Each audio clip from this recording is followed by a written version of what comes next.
Hello, this is 9 to 5, a financial independence podcast where we focus more on the retire early side of FIRE. I'm Josh. I retired, I hate that word, at 48 after 25 years in the corporate world. I'm joined by my co-host Elliot, who is near the end of full-time employment as well. We share our paths to early retirement, challenges that we've faced, and what life looks like on the other side, including struggles and opportunities that life keeps throwing our way. We're an ad-free podcast, but if you would like to support us in any way, we have links in the show notes and video description for books and other products that we use and love. Thanks for tuning in. Let's kick it to the episode. Hey Josh, how's it going? Not too bad, Elliot. How about you? Oh, just another wonderful day in paradise here in good old warm St. Louis. I think when I was walking my daughter to school, I'm one of those very strange birds that I don't habitually check the weather. No shame to anybody that does. I know that you and I know somebody that does, but that was not intended to be a comment on anyone that does. However, it's a bit chilly here. You can call her out on it. You're probably talking about my wife. She is a nerd when it comes to the weather. I joked with her yesterday about it because I'm like, you just looked at the forecast on your phone and now you're watching the news to see if they're going to say something different. Hey, as they say about St. Louis weather, if you don't like it, just wait, right? So It is a perpetually changing thing, but it is starting to feel like winter around the parts. Yep. But nevertheless, it was nice to get in a nice brisk walk this morning. I bet. Yeah. Got the blood flowing. Makes you feel alive. That's right. Well, I know we talked about this topic a little bit on one of our previous episodes about wanting to do kind of a year-end review and seeing how our money kind of played out for the year. I know especially for myself, as I inch closer to retirement, I think it's important for me to keep an eye on the numbers. And obviously for you on the other side, it's a whole different, exercise in managing, hey, do I have, I don't know, are you worried about sequence of returns risk? And so are you constantly checking, hey, can I spend 4%? Do I need to reduce it to 3.3 or, 2.5 or should I be spending 7, right? Yeah, for sure. And I will just say now that I haven't worried about any of that stuff. This was a very good exercise for me and one that Lori and I need to put into our monthly practice because I think we're both a little bit in the dark. We have a really good idea of what our spending is because at a very high level, majority of things go on the credit card and then able to pay those off every month with her net income. And we've rarely ran into a situation where we have had to carry anything over and everything just gets paid. So we haven't really paid a ton of attention to it, and except for a little bit more closely during Q4, whenever I was doing that little challenge where I was trying to find all the little money leaks and monthly expenses that we could cut. But other than that, we didn't know how much we were spending in specific categories. So this has been a little bit eye-opening to us. It's always enlightening, I think, from my point of view, is to take a magnifying glass and really see how did things shake out. I do it pretty religiously on the month, but when you take a wider view and look at the year-long view, what does it actually look like? Anything before we dive in? I don't think so. I'm looking forward to learning from you and seeing what your process is, and hopefully it's helpful for the listeners as well. And maybe there's something that you can take away from mine as well, even though mine's a little sloppy at this point. It could even be something that maybe we do this exercise with some sort of frequency just to continue to hold each other accountable, which is what we talk about a lot, it seems like, on this podcast, is just being accountability buddies for each other. All right. Well, I'll go ahead and share my screen and we'll go from there. While you're doing that, I guess I'll just mention that we always have these available on YouTube, which we'll certainly talk to the information that we have here. But if you're following along and would like to see the numbers, we will have these videos up on our YouTube channel as well. So, drum roll. Maybe I'll start with the actual numbers. I'll give the caveat of there is a little element of fuzzy math to all of this, because some of this is talking about pre-tax, some of this is talking about post-tax, includes company match. So just want to put that out there that it's certainly not perfect. I know that, but hopefully over time it will get more refined. But as far as post-tax income for our family this year, not including taxes for my wife's business, $215,778. Then had expenses of just north of 92,000. And then I actually broke this out to actual versus theoretical, because right in the grand scheme of things, and I'll show it right here, you should be able to just take income minus expenses and get what your savings is. And theoretically, you're saving all of that money. What I actually did here in this example was I broke out each one of my accounts and looked for contributions broken out by month to say, what did I actually contribute to these accounts and what did that sum up to? The savings rate is merely your amount of savings in the numerator divided by your income. So in this example, I used the post-tax income. So 56 in actual savings versus the theoretical of 57 and a quarter. I was pretty darn happy with that. I bet. don't know. Yeah, that's pretty good. The fact that, like you said, as far as quote unquote leaks, that's pretty good. If we're not, what? That's $1,500. That was the difference. And just to mention, I guess, as far as your family size, you're a family of 5, 3 small kids, and there's plenty of expenses, or there are generally plenty of expenses there for young children. I know that you've performed this exercise in several years, over the last several years. How does this year stack, our 2025 stack up compared to previous years? Any significant increase or decrease there? Yeah, so that's a good call out. My kids have gotten older. Inflation is real. And yes, I think we've had some lumpy expenses, not to mention that we've changed how we really live our life, right? Is something that we as a family, I know that you've talked about your family's practice of really kind of having an anti-budget and not really budgeting per se. I would say that we generally follow into that same category, but because I'm a crazy spreadsheet person, there is, in my numbers here, theoretically, a budget that I've just tried to look at historical averages and say, yeah, hey, this is actually what our costs in groceries came out to be, but we budgeted $700. Well, hey, maybe conversely, we said that we were only going to budget $450 a month to restaurants, and lo and behold, here's a leak. So take of that what you will. So we don't strictly keep to those budgets and especially those categories per se, but I do track all of the data that comes along with it, with kind of everything that I was showing in that other tab. So we break down the expense from whether we consider it necessary or discretionary. So you can see the ones listed here. Discretionary, like we pay somebody to cut our lawn. We certainly don't have to go out to restaurants. Maybe entertainment. Truly, if we were hard up for cash, we could slash the entertainment budget. Clothing, shopping, so on and so forth. Some of these things I would say aren't necessarily discretionary or are on the fringe, right? And home improvement's kind of weird because so I'm using a template that was available on the web, and I've customized it for my own purposes.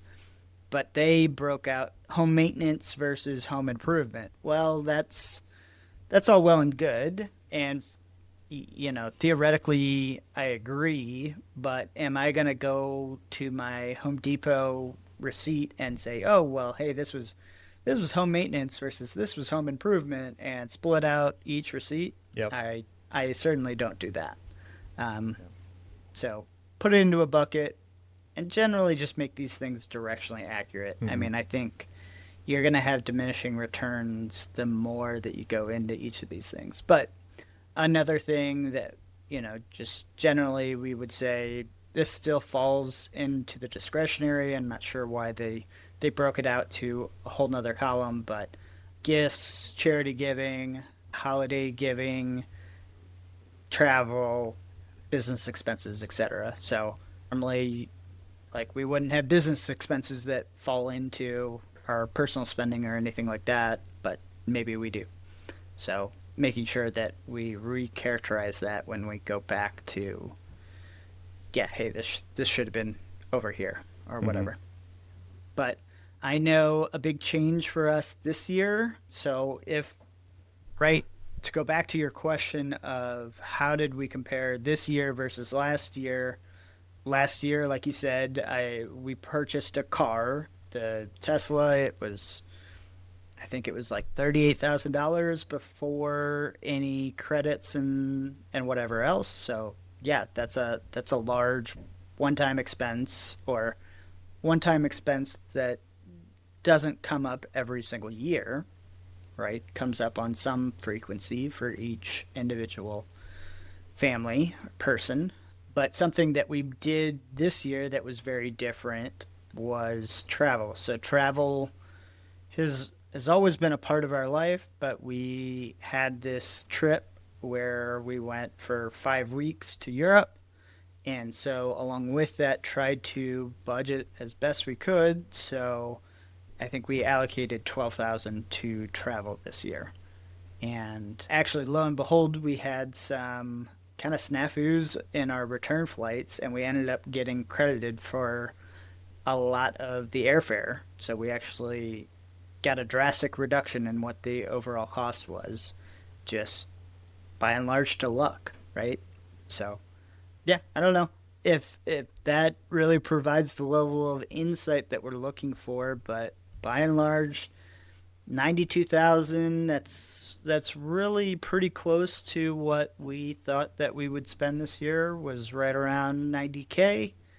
We know going into 2026, in the fall, all of our kids will be kindergarten and up, so we know that the expense for pre-K is going to disappear. That's multiple thousands of dollars. I think it's like 6K, so already that's slashing this budget by, hopefully going down to 85, 84. And I wouldn't say that we kept a super tight rein on what our spending was. We just kind of let things happen.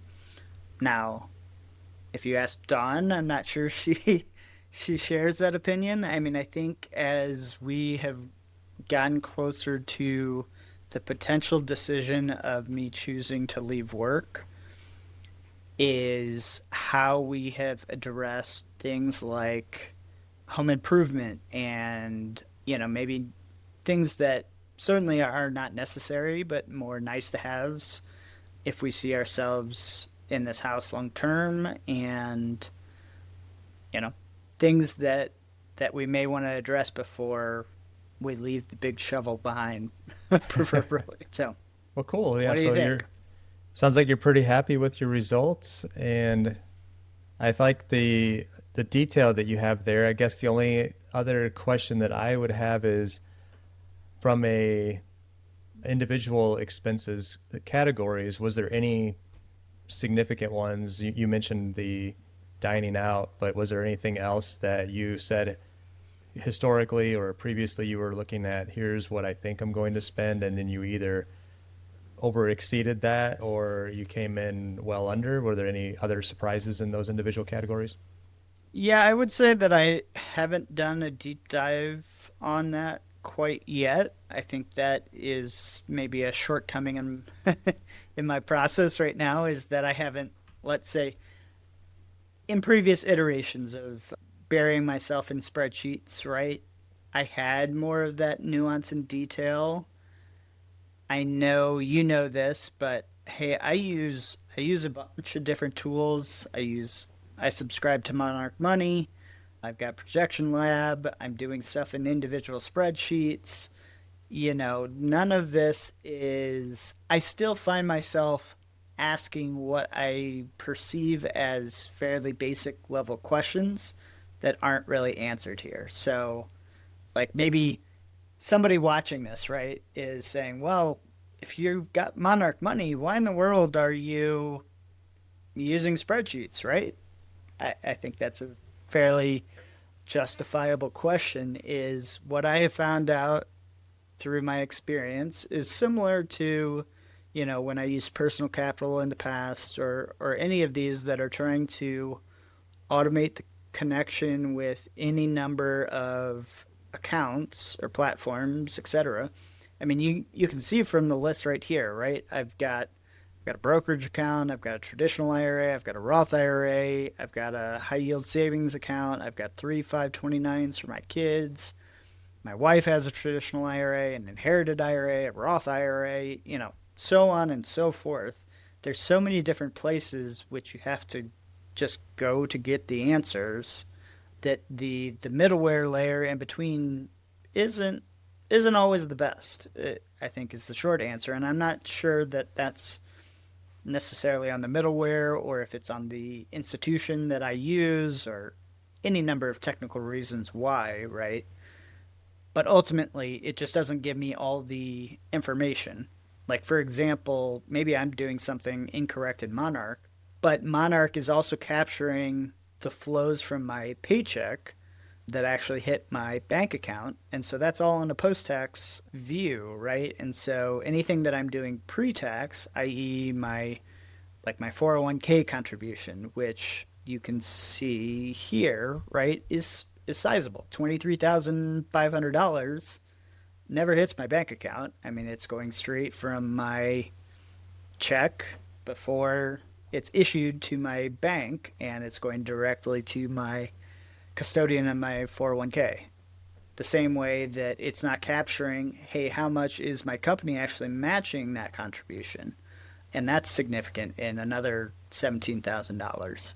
So it just finds the answer is there's probably no perfect product, which is why I'm back in my spreadsheet here. But that's why I do what I do, I guess. Yeah, and I would say I think that's why I probably haven't spent the money to invest in any of those programs, is because I know there are shortcomings. And I guess that in addition to, I just really haven't worried about it too much to have that level of granularity where I thought that it was going to be worth it to invest in one of those. I do still use Empower, but I don't necessarily use it for the expense tracking functionality that it offers. But I think it does all the automated categorization, and it probably needs some level of tweaking and adjusting as you go through and review, and it probably learns a little bit of that as you make those changes. But I don't know. Like you said earlier, going back to the home maintenance versus home improvement, when you start slicing and dicing, it's like, what value are we actually going to gain from looking at it very closely in the individual in some of those individual categories? More so, I think for me, it's more important to see like the really big ones and whether or not it was a major surprise or, one way or another, and then be able to say, oh yeah, this is something that I could easily cut back on or give up if I so choose, if things go sideways or whatever. Right. And I will say that I kind of do that at a monthly level. So I do grab, transactions directly from my particular, it's actually just an export out of Monarch. So that is something that it does very well is, hey, it's got all the transactions, breaks it down to what account it went to. So I don't have to go to,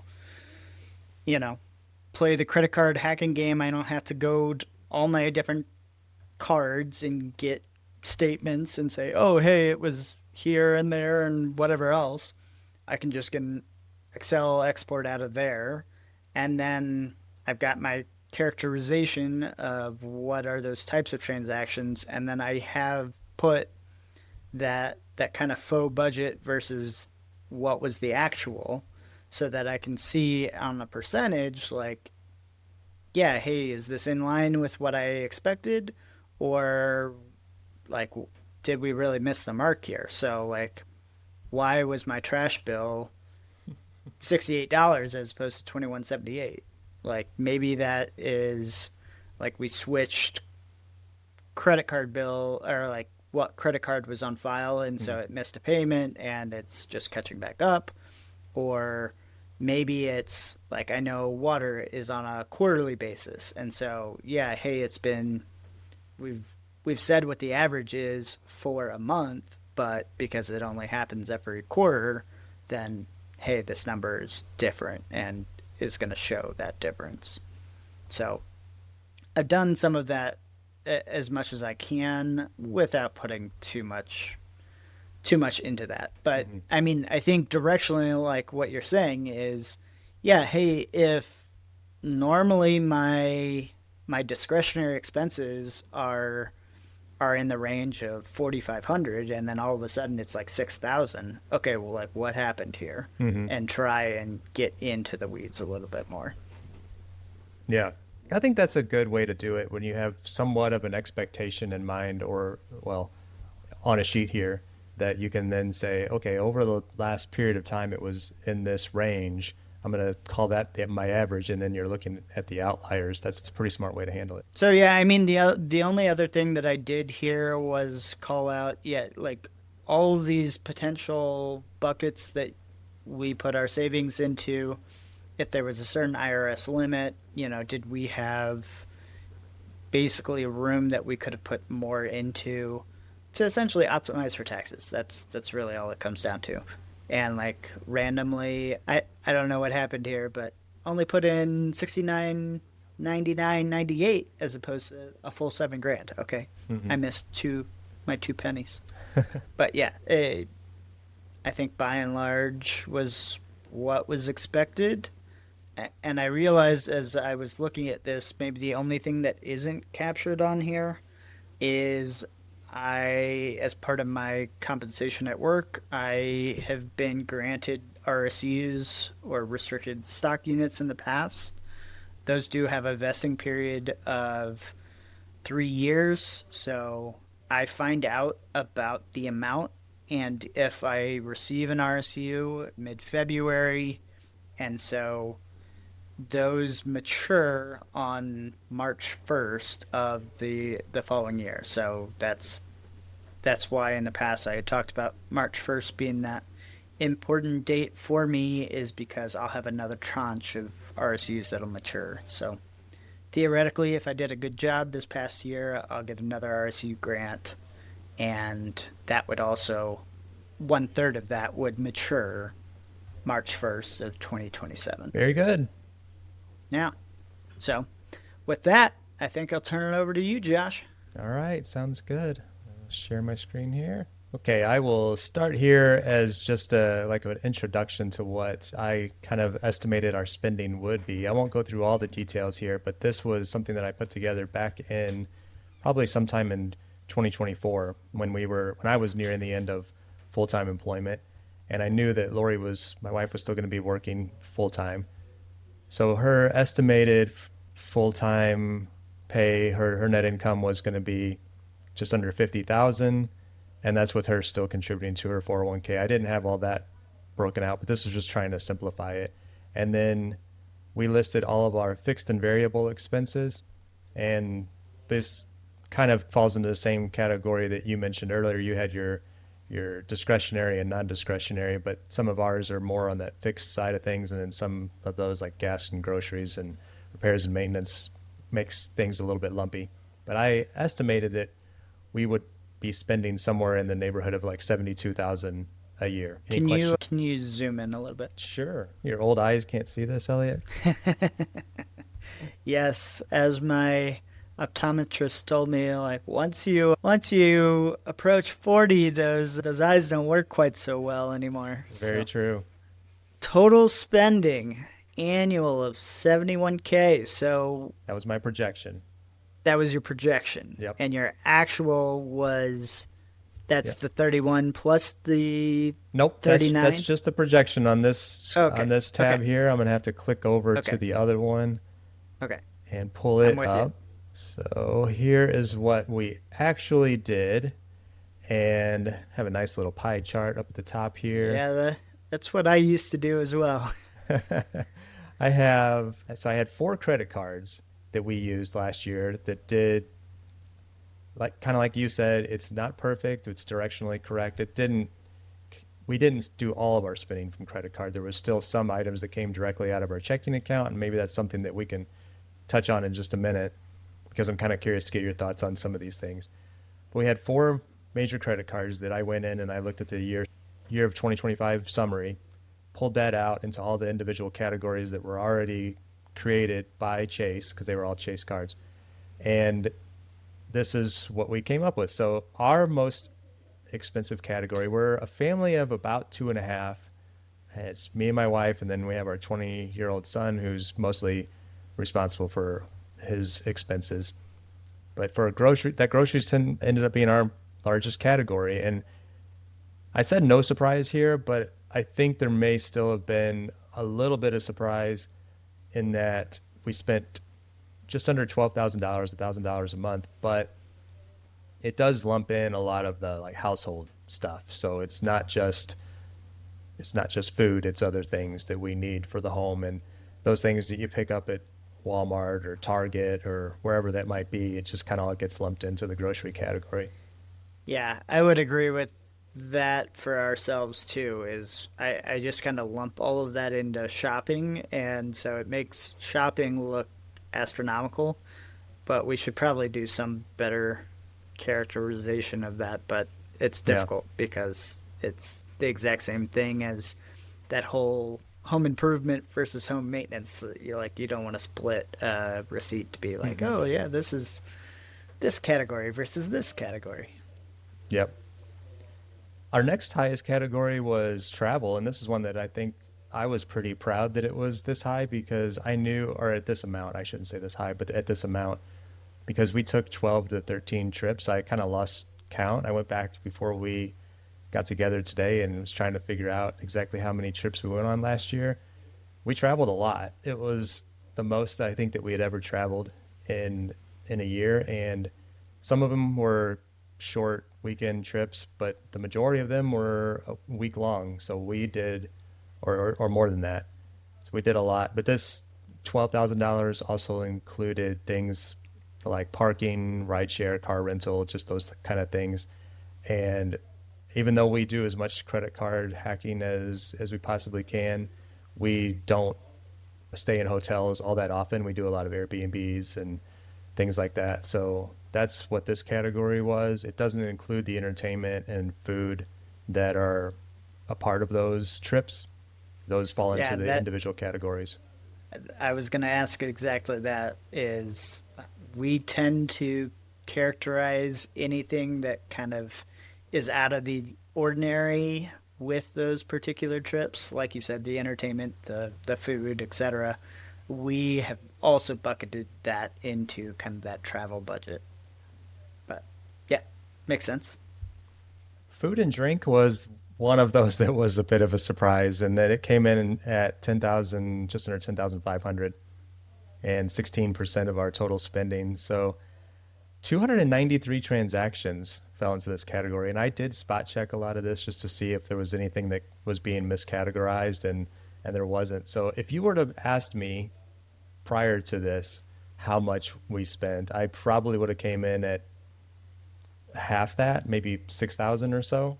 And I even asked Lori before we got together, I said, how much do you think we spent on eating out? And she said, I don't know, 8.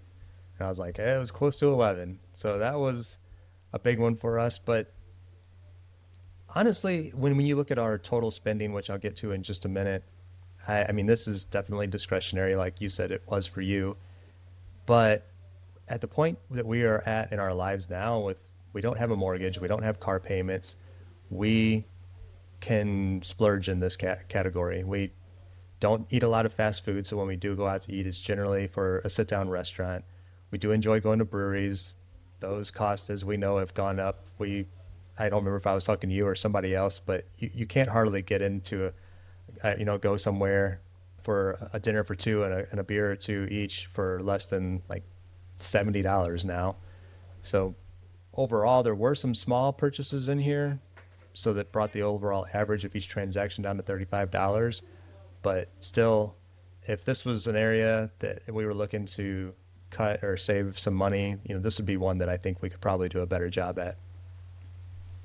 Yeah, I just looked over at just even our restaurant and grocery combined bill.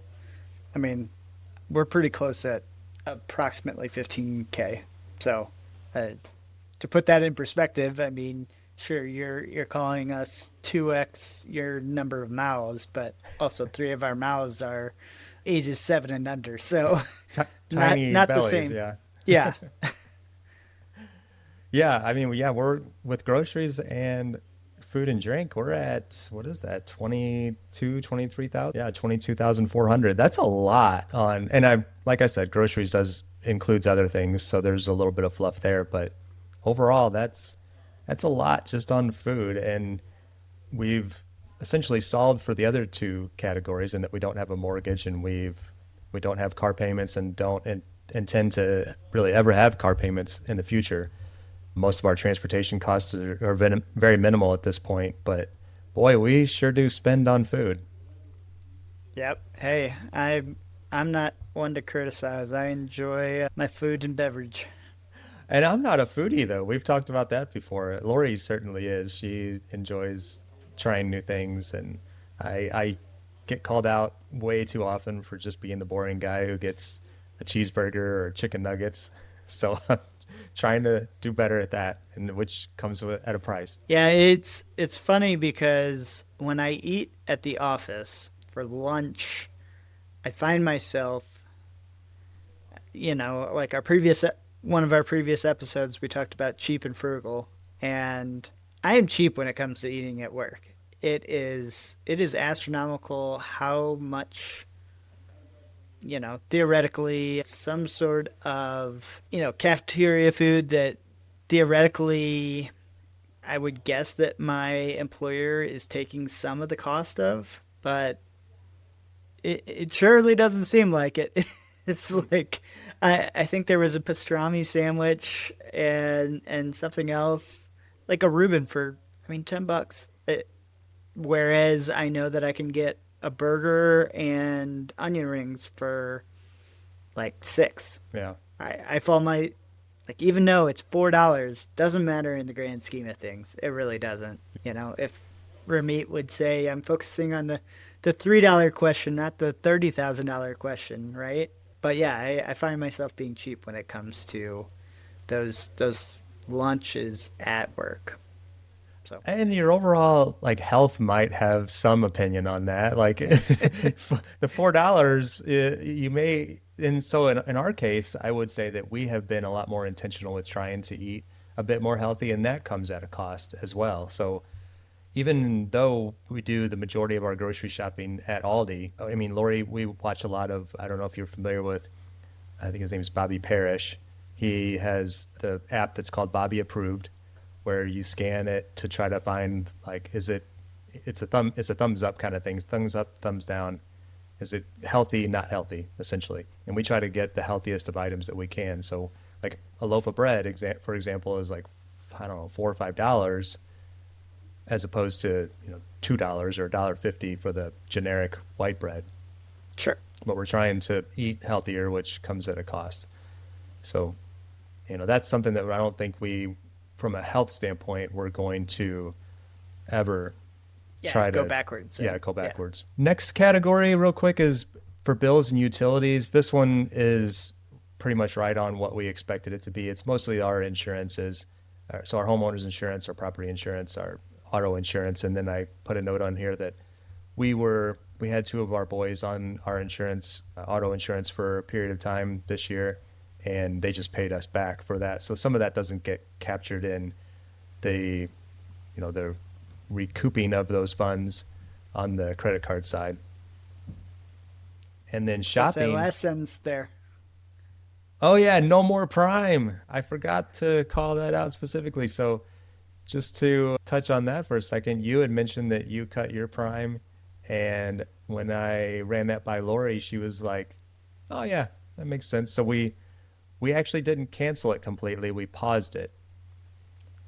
And that is essentially doing the same thing. We don't pay anything. It's keeping our account and all of our, I guess, if we had any downloads or anything like that, it would allow us to maintain ownership of those. But we didn't even do any of that anyway. But yeah, we've essentially canceled our Prime membership, which was 15 something dollars after taxes, 15 something a month, and 180 something dollars a year. Yep. And for your own information, anything that you did buy as far as digital downloads, you do still keep the rights. So like my kids can still go watch the Minecraft movie that we purchased from Prime or whatever else. So Oh, is that with your, so did you fully cancel or did you yeah, pause? we fully canceled. Okay. Yeah. You're just canceling stuff all over the place. We can talk I about mean, Facebook later. yeah. Was it on, I think it was an episode in Choose FI, the guest brought up alligators and kittens. Hmm. Trying to remove those alligators. Yeah.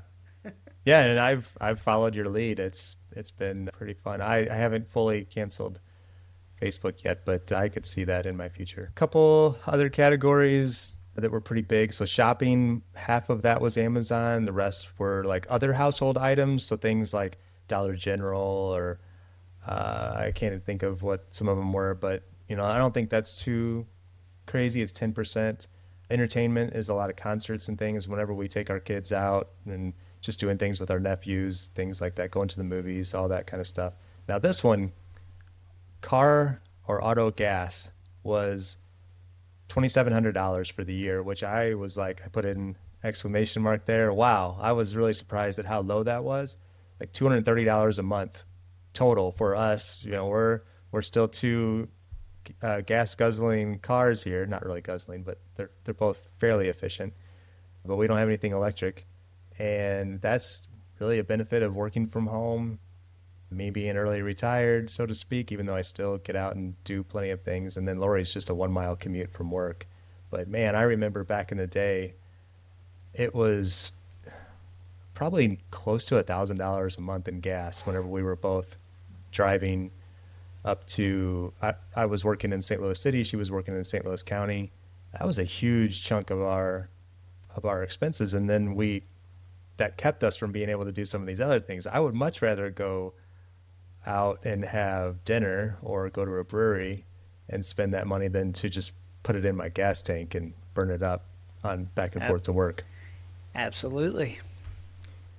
Home improvement category was pretty low. Automotive category was pretty low. Some of this was, we got our windows tinted on both vehicles. And then the rest was just repairs and maintenance on my truck that I've talked about so many times on episodes in the past that it's older and I've had to replace a few things, but overall $1,600 for the year. Some of it was discretionary, some of it was maintenance, but I'm happy with that being 2.6%. I'll skip the rest of them, and the grand total was $64,000. So on the previous slide I projected $71,000. We came in at $64,000. I know I'm missing a couple of things. So going back to bills and utilities, we spend approximately $325 a month on our utilities. So I'm talking gas for our home and electric and water. Those expenses we currently pay directly out of our checking account because the utility companies want to charge us, I don't know what it is, 3% or something like that. I'm curious what you do for your utilities or for any item like that might charge a bit of a surcharge. Do you pay them directly from credit card or do you pay from your checking I think account? generally it depends. In a lot of cases, yeah, we might just pay it directly from our checking account and avoid that difference, that 3% or whatever. I guess in some cases when we're playing the credit card game and trying to maximize for travel points and things like that, trying to meet min spend, we may on occasion change that. But there are certain companies that really don't like it, that it's kind of a pain to change it out. Is like it seems to result in a delay, and then it's like, yeah, like you saw, like maybe I don't know who it is, but I'll use the example. If it was the electric company, and an electric company takes like a cycle and a half to catch up when you change your payment method, then yeah, for us, it's not worth trying to say like, oh yeah, it's gonna process correctly in April, then it's gonna get missed in May, and then in June we'll get like, double charged, or they'll miss another month and then we'll get triple charged. Yeah. Some of them it's just not worth the hassle. Yeah. So that's my spending now. If anybody is following along real closely, and we'll notice that on the previous page, I mentioned that I thought Lori's net income was going to be right around 50,000. So we spent 65,000 here, plus another 4,000 or so for our utilities that we paid directly out of our checking account. So where is that money coming from? And I had projected that we were going to have some cash flow coming from our rental properties. And that's exactly what we did. It wasn't on a consistent monthly basis, but we did have a couple of times throughout the year that we took a owner distribution directly from the funds that we had saved in our rental property business accounts. And the way that we did that or the reason that we did that was whenever we would do any traveling, we would have those lumpy months. And then we would say, okay, this month we had, an extra $3,000 or $4,000, whatever it might have been. And then Lori would transfer that money from business, pay ourselves, and then distribute it from our checking account out to pay off that, debt or whatever it was. So it gets a little bit funky, because if you were to look at our checking account, you would see that throughout the year we spent more money than what the overall total income was. And income, I'm saying income like just from the W-2 job. But that's kind of how we have done it. Now I want to be able to, as we go forward, have a clearer picture so that we can definitively say, oh, here's how much went in and out each month. And because, let's face it, if God forbid, if we were to get audited or something like that, we need to have some better documentation, at least I assume, than what we do now, where I'm just scrambling to try to even put something like this together for you.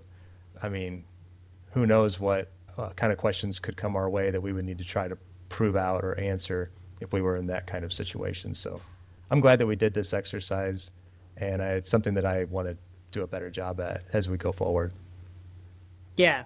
Maybe for people that aren't small business owners, do you want to explain the difference between a kind of that distribution and what would be like just normal W-2 income? Yeah, so the W-2 income was just what came in from Lori's pay from her employer, and then the owner distribution would have been any positive cash flow that we had accrued in our rental property business. So when the tenant pays the rent, we set aside things for repairs and maintenance, of course, pay the mortgages and all the other expenses, the utilities and things like that that come along with owning the rental properties. And then we usually just let the majority of that money just continue to accrue in the business accounts until we either have a major expense. We kind of like separate it out into different buckets, and we haven't paid ourselves with any kind of regularity. In other words, we're not paying ourselves $1,000 a month or $2,000 a month in cash flow. We're just letting it accrue and build up in our business, and then as we need it, we're taking it out and labeling it as owner distribution. Right. And yeah, the same, like we're doing something, we were initially doing something very similar in Dawn's business, but we have started to take more of a regular distribution, much more like a salary, but it is important that those owner distributions are not viewed as a salary, and so there's some different tax considerations there as well. Yeah, that's true.